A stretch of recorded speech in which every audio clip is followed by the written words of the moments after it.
Hi guys, and welcome back to my channel. My name is Sivilla. So I obviously just released my first single, Kisses, which is available on all streaming websites, all streaming platforms.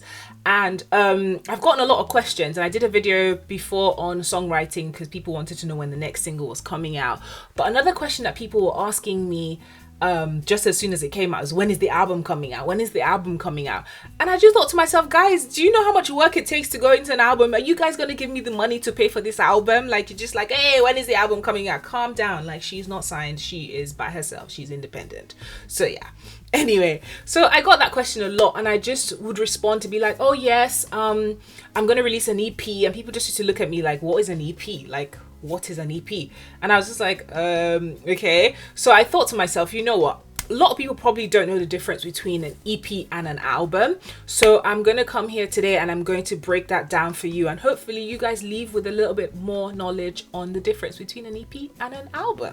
So what is an EP? An EP is like a smaller body of work. So an EP is like between 4 to 6 songs, and it's generally 30 minutes or less, right?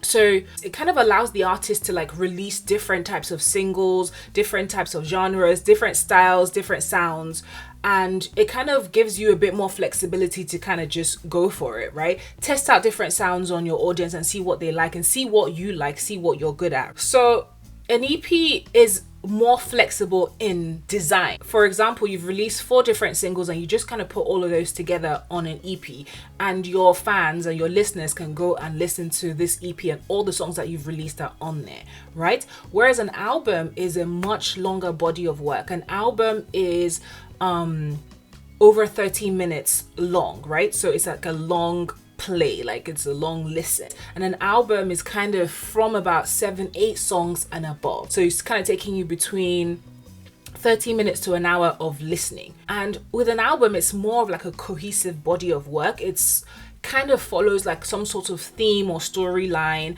and it's just kind of everything generally flows. So like, you're listening to it and it kind of just makes sense to your ear. You're kind of going through the motions and it kind of just works together.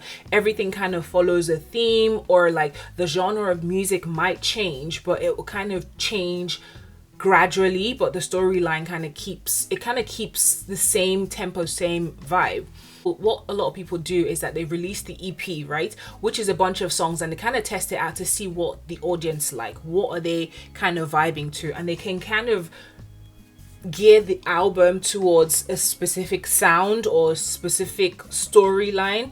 And a lot of people do, for example, what I'm going to do, I'm going to release my EP, right? Well, I'm going to release all my singles first so I can, like, you know, milk that thing, because it's nice. It's nice. It's kind of better to like release them slowly than just like plunk it all there and then it's like, that's done. It's kind of good for like algorithms on you know, Spotify and like iTunes to kind of just keep putting music out. So I'm going to do it that way. I'm going to keep dropping different singles, and then I will drop the EP.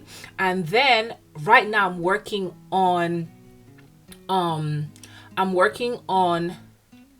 songs for an album. So once I listen to the EP, so I had 5 songs originally that actually I had 4 songs, but one of the songs was just really didn't fit the theme of the EP. And there's not really a theme for the EP, but it just was a little bit out there. It just didn't really blend at all. It was so different that I had to take it off the EP, and a song that I was recording alongside kind of went onto the EP instead, because that kind of fit. I have 2 songs that kind of are similar like style, and then the other 2 are kind of close in you know, kind of genre and sound. So that's what I've done, but they kind of make sense, they kind of flow better.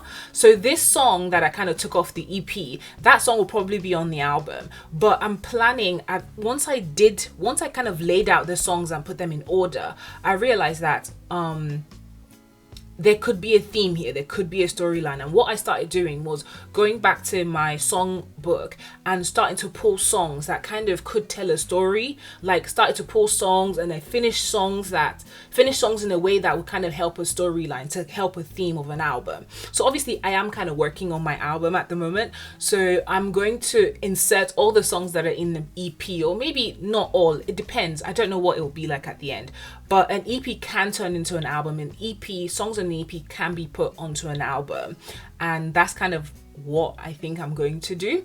So yes, I hope I've kind of explained the difference between an EP and an album. I hope I have. We'll see. But yeah, hope you guys enjoyed this video, and I will see you in my next one. If you haven't listened to my single Kisses, please go and stream it. I would really appreciate it, and I would really love it if you guys would subscribe to this channel, because right now I'm on, as of today, I'm on 82 subscribers, and I'm trying to get to 100. I have things to do. I want to change my actual the link, right, to have like Sibilla music in it. I want it to have like a specific one. I just don't want it to be numbers. It just doesn't really make sense. And then I want to kind of keep on growing, you know, get to 1,000 so I can have some sponsored videos, make some money. So please guys, do your thing, subscribe to my channel, go listen to my music, and just continue to support me. I really do appreciate you, and I will see you in the next video. Bye.